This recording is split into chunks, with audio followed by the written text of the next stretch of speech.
Bonjour à tous, bienvenue sur le plateau de la FEB TV. Avec moi sur le plateau, donc, Luc Lallemand, président directeur général de SNCF Réseau. Bonjour. Bonjour. Merci d'être avec nous aujourd'hui. Vous venez d'intervenir dans une plénière. Alors pour ceux qui n'ont pas pu être là, quel message vous avez fait passer ? Eh bien, le message, c'est un message de remerciement et d'appréciation par rapport à l'excellente relation que nous avons en Bretagne, notamment avec les pouvoirs publics, le président de région, le conseil régional, aussi avec les 260 petites et moyennes entreprises avec lesquelles on travaille, et aussi faire état des excellents chiffres de ponctualité que nous avons en Bretagne, parmi les meilleurs chiffres de France et même d'Europe, avec une ponctualité en 2020 et en 2021 qui s'est située entre 95 et 96% des trains arrivés avec moins de 6 minutes de retard. Je dirais que c'est vraiment le résultat d'un processus de grande confiance du conseil régional, du président de région, aujourd'hui et aussi par le passé, vis-à-vis de la SNCF. De la part de la SNCF, une grande gratitude pour cette confiance et derrière un travail dur de toutes les équipes de cheminots pour produire ces résultats, et tout cela accompagné par une politique d'investissement très très soutenue et d'intervention de la région Bretagne. On se souviendra par exemple que dans la construction de la nouvelle ligne TGV jusqu'à Rennes, eh bien, la région Bretagne est intervenue pour 700 millions d'euros de manière directe.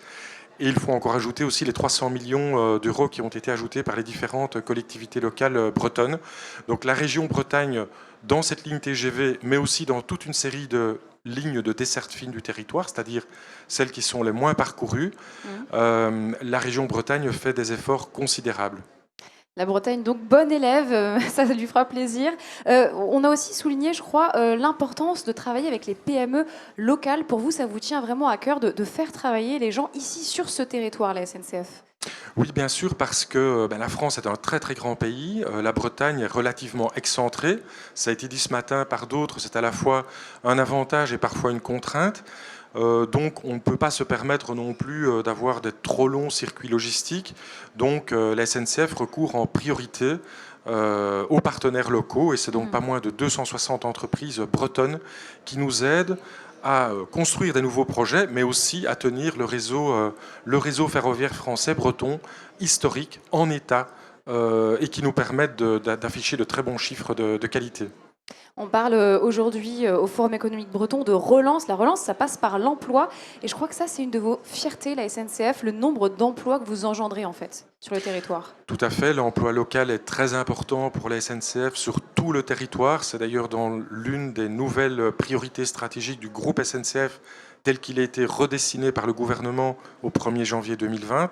C'est notamment l'humain, mais aussi la responsabilité sociale d'entreprise. Nous y sommes très attentifs.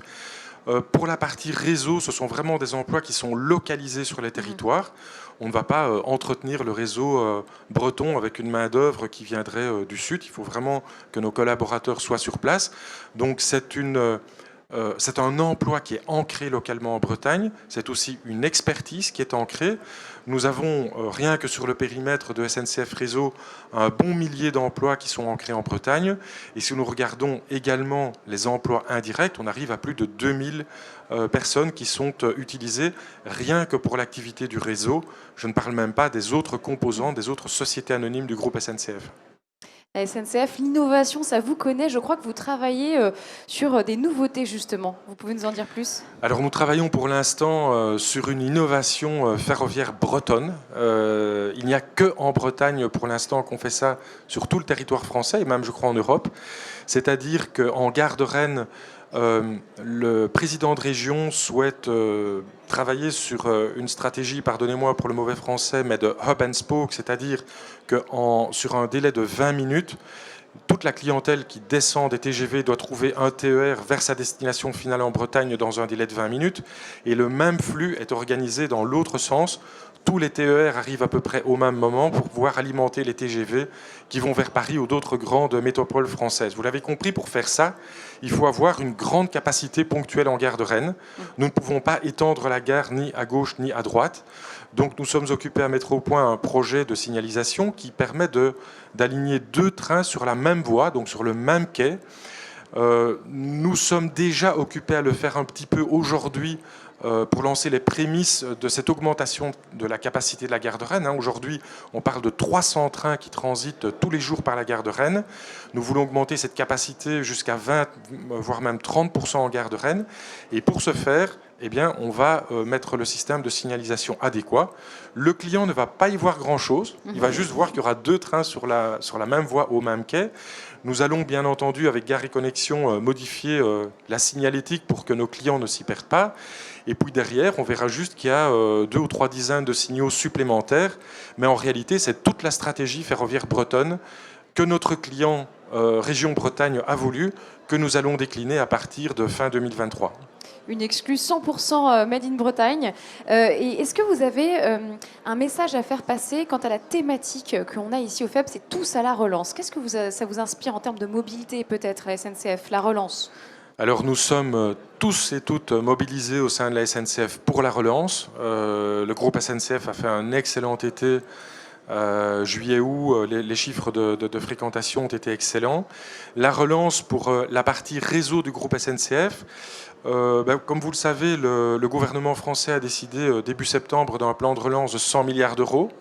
J'en profite pour dire que ce n'est pas dans tous les pays en Europe qu'on a un plan de relance aussi important. Et dans ces 100 milliards d'euros, il y a 4,1 milliards d'euros qui sont consacrés au réseau ferroviaire.